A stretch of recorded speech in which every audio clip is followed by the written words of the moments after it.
তার বিরুদ্ধে মূলত 5টি অভিযোগ আনা হয়েছে। সেই 5টি অভিযোগের 2টো অভিযোগের কথা শুধু আপনাদেরকে আমরা জানাবো, বাকিগুলোর কথা আজকে আমরা আপনাদেরকে জানাবো না। প্রথম অভিযোগটা হচ্ছে যে তিনি এই মানবতা বিরোধী অপরাধ সংগঠনের উস্কানি দিয়েছিলেন, প্ররোচনা দিয়েছিলেন 14 জুলাই তারিখে সংবাদ সম্মেলনের মাধ্যমে আন্দোলনরত শিক্ষার্থীদেরকে রাজাকারের বাচ্চা, রাজাকারের নাতিপুতি, রাজাকার এইসব বলেছিলেন এবং বলার মাধ্যমে তাদের বিরুদ্ধে যে মানবতা বিরোধী অপরাধ, তাদের বিরুদ্ধে রাষ্ট্রীয় বাহিনীগুলোকে, আইন শৃঙ্খলা রক্ষাকারী বাহিনী এবং বিভিন্ন বাহিনী, গোয়েন্দা সংস্থা, তাদেরকে লেলিয়ে দেওয়া হয়েছিল এবং লেলিয়ে দেওয়ার পাশাপাশি আওয়ামী লীগ, যুবলীগ এবং ছাত্রলীগ তারা সহযোগী বাহিনী অর্থাৎ অক্সিলিয়ারি ফোর্স হিসাবে একইভাবে সমস্ত রাষ্ট্রীয় বাহিনীগুলোর পাশাপাশি অস্ত্রশস্ত্র নিয়ে এই আন্দোলনকারীদের উপরে সর্বশক্তি নিয়ে ঝাঁপিয়ে পড়ে, তাদেরকে হত্যা করে, আহত করে এবং অন্যান্য মানবতা বিরোধী অপরাধ সংগঠন করে। এই উস্কানির দায়ে এই শেখ হাসিনার বিরুদ্ধে প্ররোচনা বা অ্যাবেটমেন্ট, উস্কানি বা ইনসাইটমেন্ট, কমপ্লিসিটি অর্থাৎ সম্পৃক্ততা, ফ্যাসিলিটেশন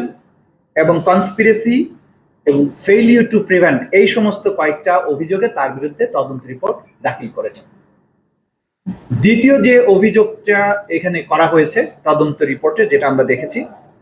সেটা হচ্ছে সরাসরি নির্দেশ। আমাদের তদন্ত সংস্থা তদন্তে শেখ হাসিনার কিছু টেলিফোনিক কনভারসেশন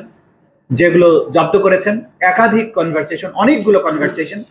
যেখানে তিনি বারবার সুস্পষ্টভাবে নিশ্চিত করেছেন যে তিনি রাষ্ট্রীয় সকল বাহিনীকে নির্দেশ দিয়েছেন হেলিকপ্টার, ড্রোন, এপিসি সহ মারণাস্ত্র ব্যবহার করে নিরস্ত্র, নিরীহ আন্দোলনকারী যে সিভিলিয়ান পপুলেশন, যারা বাংলাদেশে একটি ন্যায়সঙ্গত অধিকার আদায়ের জন্য শান্তিপূর্ণ আন্দোলনের রত ছিল,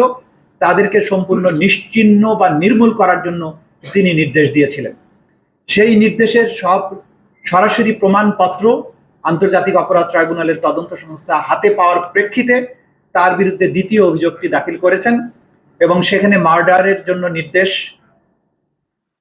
গুলি করে আহত করা, অঙ্গহানি করার জন্য যে নির্দেশ, এইটাকে সহায়তা করা, কমপ্লিসিট করা এবং কনস্পিরেসি করা এই কাজের জন্য, এই ব্যাপারে দ্বিতীয় অভিযোগটি আনা হয়েছে। বাকি 3টি অভিযোগ বিভিন্ন স্পেসিফিক ঘটনার প্রেক্ষিতে, শেখ হাসিনার নির্দেশের প্রেক্ষিতে অপরাধগুলো যেভাবে সংঘটিত হয়েছে, কিভাবে মানুষকে মারা হয়েছে, কিভাবে বাকি অ্যাট্রোসিটিগুলো করা হয়েছে, সেই ব্যাপারে সুনির্দিষ্ট ঘটনা কেন্দ্রিক 3টি অভিযোগ আনা হয়েছে, যেগুলো বিস্তারিত আজকে আপনাদের সামনে আমরা প্রকাশ করছি না।